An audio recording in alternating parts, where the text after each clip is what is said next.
Bugün o kadar güzel başladı ki. Ya sanki içimde böyle bir bahar geliyormuş. Neşesi var, sevinci var.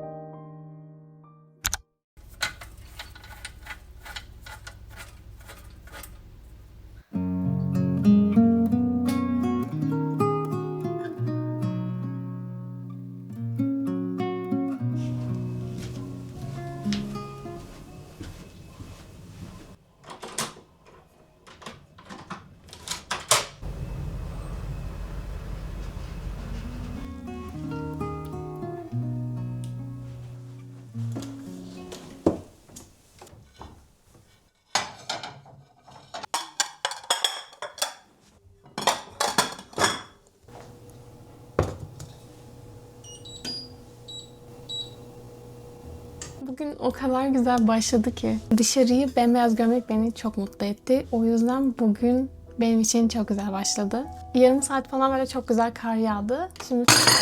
Uy.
Şimdi bugün kahvaltıda görmüş olduğunuz gibi çılbır var. Yani şu ana kadar ben hayatımda hiç çılbır yapmadım. Birinin yaptığını da denemedim. Ama böyle sosyal medyada çok fazla önüme çıkıyordu. Özellikle yabancılar çok deniyordu bunu. O yüzden ben de birazcık dün akşam böyle etkilendim gördüğüm videodan. Aslında yumurtayı da, yoğurdu da, tereyağını da çok severim. O yüzden benim için böyle güzel bir tat olacak gibi hissediyorum. Ama umarım yumurtanın içi güzel pişmiştir. Yoğurt sıcaktan dolayı bir tık sulandı. Bunu düşünememiştim aslında.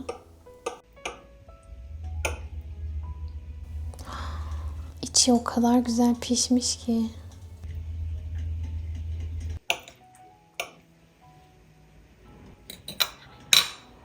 İlk lokmamı alıyorum. Kesinlikle çok güzel bir lezzet. Sarımsak olsa böyle hani lezzet fışkırması, patlaması farklı bir şey olacak. O yüzden kesin denemenizi tavsiye ederim. Bu arada kar tekrar başladı. Şimdi biz böyle kar eşliğinde güzel sıcak bir kahvaltı yapalım. Size de keyifli seyirler dilerim arkadaşlar. Görüşmek üzere.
Bir önceki videoyu izlediyseniz biliyorsunuzdur ki biz bu makineyi yeni aldık.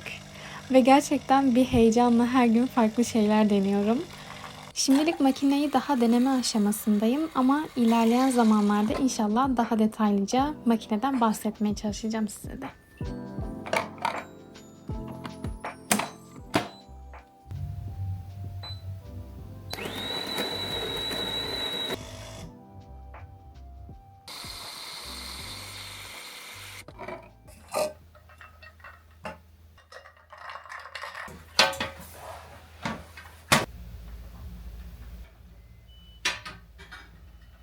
물어야 돼? 제발 가만히만 있어? 어디서?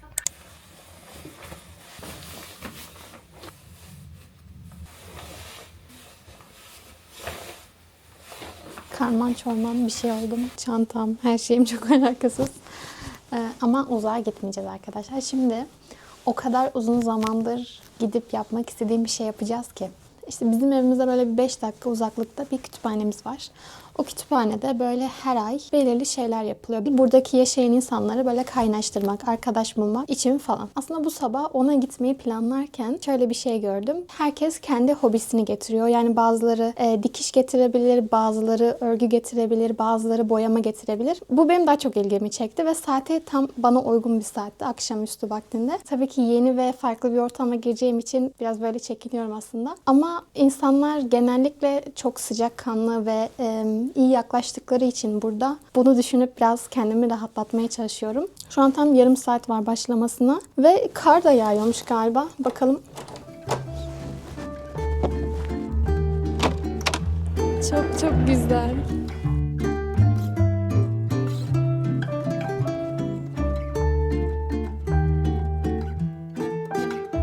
Aslında bu hafta şu an 2026'nın ilk haftası ve ben hayatımda ilk defa bir sene için bu kadar çok heyecanlıyım ve mutluyum. Ya sanki içimde böyle bir bahar geliyormuş neşesi var, sevinci var. Bilmiyorum, çok umutlu, garip bir şey hissediyorum sene hakkında. İnşallah öyle bir sene olur ya. İnşallah hepimiz için çok güzel bir sene olur. Niye bilmiyorum ama içim böyle bir sevinç dolu. Şimdi bilmiyorum, benden başka gelen var mıdır? Muhtemelen vardır çünkü insanlar genelde şunu fark ediyorum. Bu havalarda, yani yağmur, kar, çamur demeden hani şurada şu an koşan birini bile görebiliriz. Çünkü ülkelerinin hava durumu bu şekilde olduğu için genel olarak iklimi ona uyum sağlıyorlar. Hani biz birazcık daha böyle havalarda evde oturmayı severiz. Bir de burada şeyi çok seviyorum. Hani genel olarak böyle şeylere yaşlılar katılmayı seviyor. Hani evde oturmaktansa çıkıp yaşlarına rağmen, yani 70 olursa bile olsun, sıkıntı yok, aktif olmayı seviyorlar. Yeni şeyler öğrenmeyi seviyorlar. Mesela geçenlerde kütüphanede tanıştığım belki 70 yaşında bir kadın vardı. Ve onunla muhabbet öyle bir sardı ki şey araştırıyordu. Hristiyan ama başka dinleri araştırıyordu. İşte bana da sordu dinin ne, kitabın ne falan diye. Not aldı, muhtemelen onları da araştıracaktır diye düşünüyorum. Ve bu yüzden yaşlılarla muhabbet etmek, insanın ufkunu açmak konusunda çok güzel oluyor.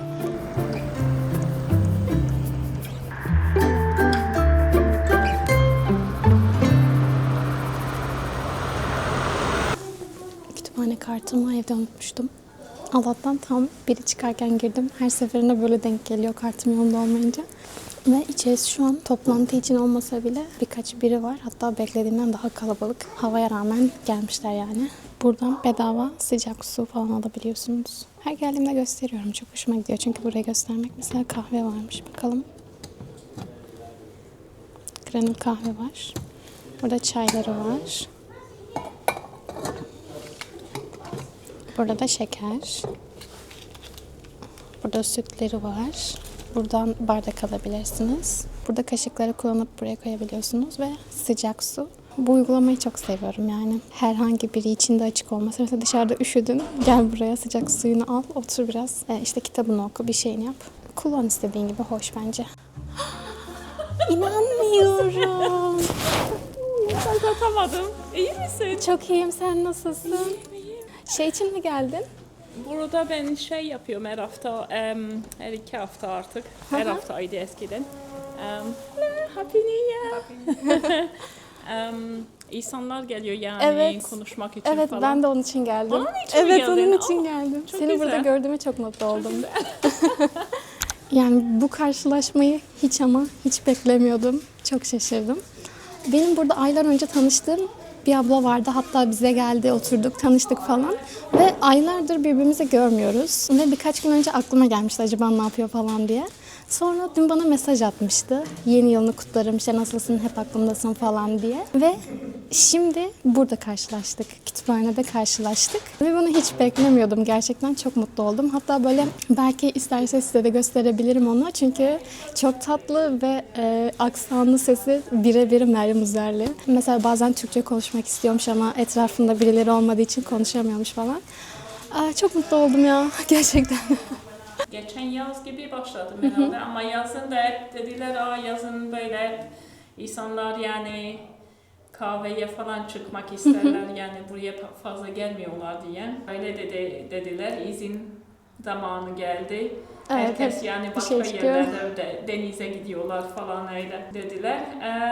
Şimdi de işte soğuk hava.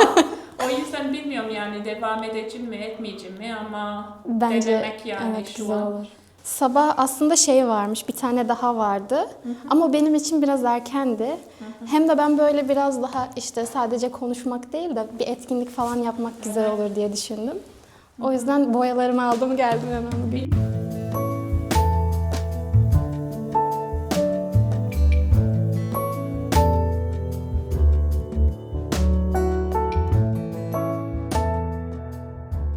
Ne dedin? Hayır mı dedin çaya? Çay Kahve? yapabiliriz, evet. Güzel olur, değişik olur. Ben de şöyle video çekebilir miyim?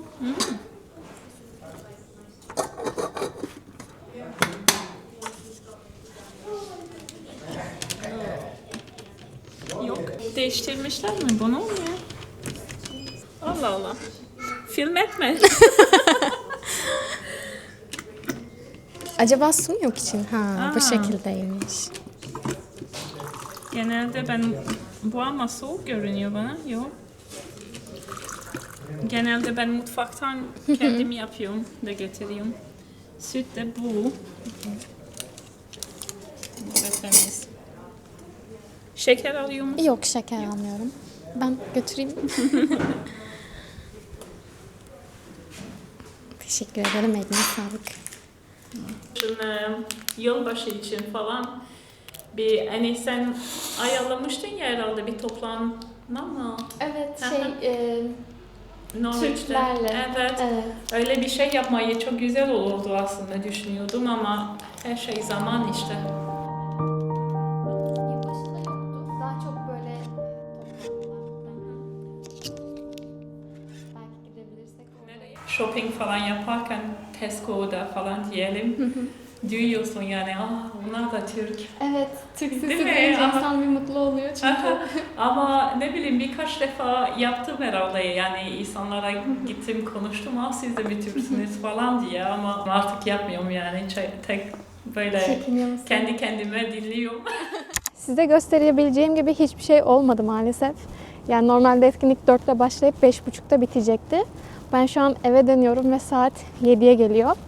Etkinlik olmamasına rağmen benim için daha eğlenceli bir şey oldu. Çünkü hani daha önceden tanıştığım birinin burada olup böyle Türkçe saatlerce sohbet edebilmek çok güzeldi. Herkese merhabalar arkadaşlar. Sana merhaba. Ben önce dahil olabildim. Şimdi bugün ne yapıyoruz? Bugün Ne yaptık hatta? Bir şeyler yaptık aslında. çünkü. Aynen, bir şeyler yaptık. Evet, separation. Evet, bugün bunları yerleştireceğiz. Bunlar nedir? Bunlar şu şeydir. Acaba isimleri. Sen Bunun hiçbirini içine bilmiyorsun. kutu koyuyorsun. Sonradan bir şey almak istediğinde içine alıyorsun şöyle. Evet, bu erkek açıklamasıydı.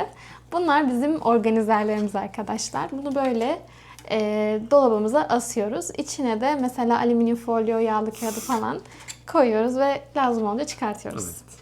Benim de aklımdan o geçiyordu aslında. Sen aslında bunu Sen en söylüyorsun. azından nasıl uygulanacağını söylüyordun.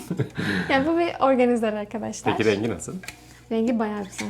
Ellerime sağlık. Evet, teşekkür ederiz. Daha sonra şöyle bir şeyimiz daha var. Bunlar ne peki? Bu çok basit bir şey. Evet bunu ben anlatayım. Bu havluluk.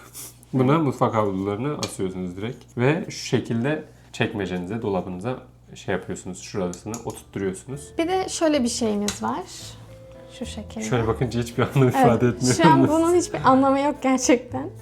Böyle bir şey. Bu da aslında kabartma tozları falan var ya, bunları böyle ayırabilmek için bir bölüm Organizatör. yaptık. Ve ayrı bir organizatör. Yani hepsi organize işler yani. Bir tek bu bizim buzdolabımıza olmadı, yani sığmadı. Bir tık küçük kaldı. Bunu o yüzden burada Biraz daha kullanamasak da başka yerde belki kullanabiliriz. Aslında bunların hepsi benim çok uzun zamandır, yani bu eve taşındığımızdan beri hep listemde olan, özellikle şu şey olan bir şeydi. Ama her seferinde ya unutuyorum ya da aman boş ver deyip geçiyordum. Şimdi artık evde hazır yazıcı olduğuna göre Yapıyorsun. bir geliyor sana. tıkla, gerçekten bir tıkla şey oluyor. Evet. İstediğin şeyi Evet, çıkartabilirsin. gerçekten güzel bir şey. Bunları falan yazıcıdan çıkardık. Kurabiye nerede? Ne kurabiyesi? Burada deneme köşemizde. Ha evet. Şimdi senin yaptıklarını demiyoruz. Evet. Normalde şunu hep şu şekilde... Ay yanlışım. Ütülemedim de. Normalde ben bunu hep şu şekilde asıyordum. Şöyle, ama bu benim hiç hoşuma gitmiyordu böyle olması. Kaba duruyor birazcık çünkü. Ve tam oturdu yani. Tam oturdu gerçekten. O kadar iyi istemişsin ki. Çok Bak, güzel çok oldu. hoş oldu. Şimdi bunu havluyla aynı ölçüde çıkarttık ama ben şöyle mi koysam? Şöyle koyayım. Nasıl oldu? Çok güzel oldu. Tam uydu ya buraya. Evet. Bayağı hoş. İkinci parçamız. Bunu nereye asıyoruz peki? Bu Onu arada bu şeyliymiş. Bunları vidayla da vidalıymış. yapabiliyorsun herhalde. Ama biz bantla yapıştırırız.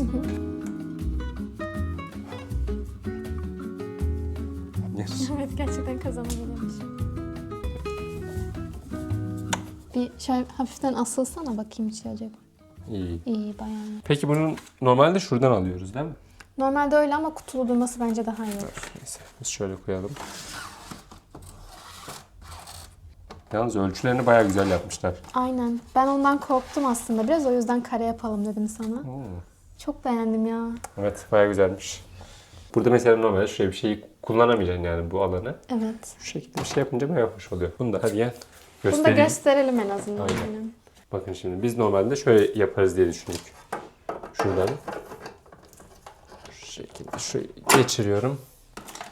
Aslında hala kullanışlı ama arka tarafı boşta şu an. Şöyle göstereyim ben. Bakın şu arka tarafı full boşta kalıyor. Şurada bitiyor çünkü bu. Bu arada desten kullandığım için neden gülüyorsunuz ki? Gelirken BİM'den alıyorum ama görünce gülüyorlar. Evet bunları bastık ve işimize yaradı bence. Bayağı güzel oldu. Ben özellikle Hoş oldu. çok beğendim. Şu mi? şeyi. Aynen. Çünkü hani biraz da fırının yanında, tepsilerin yanında olunca direkt böyle çıkartıp koymak Aynen. çok iyi olacak. Güzel olur. Şu çift taraflı bantla tam iş görüyor yani ikisi de. Çift taraflı bant zaten hani her evde olması gereken bir şey.